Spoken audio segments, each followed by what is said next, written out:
পর্যন্ত প্রাসাদে রাজ্য সরকারি মিউজিয়ামে সংগৃহীত বস্তুগুলির কোনো ধরনের ছবি তোলায় নিষেধাজ্ঞার নির্দেশিকা রয়েছে, কিন্তু সম্প্রতি এই সরকারি মিউজিয়াম পরিদর্শনে আসেন একজন যুবক।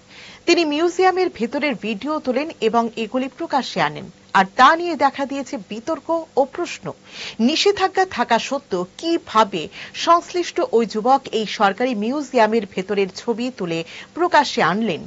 তীব্রমথার নেতা প্রদ্যোৎ কিশোর দেববর্মন তার সামাজিক মাধ্যমে এই প্রসঙ্গটি তুলে ধরে প্রশ্ন তুলেছেন, নিষেধাজ্ঞার নির্দেশিকা কি শুধু সাধারণ মানুষের জন্য?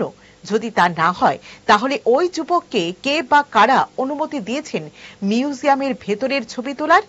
সরকারি মিউজিয়ামের ভেতরে ছবি তোলা এবং তা প্রকাশ্যে আনার গোটা বিষয়টি নিয়ে স্বাভাবিকভাবেই সমালোচনার ঝড় উঠেছে।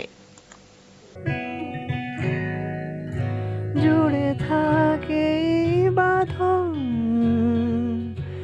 আপনার চেয়েও আপন, জুড়ে থাকে বাঁধন আপনার চেয়েও আপন,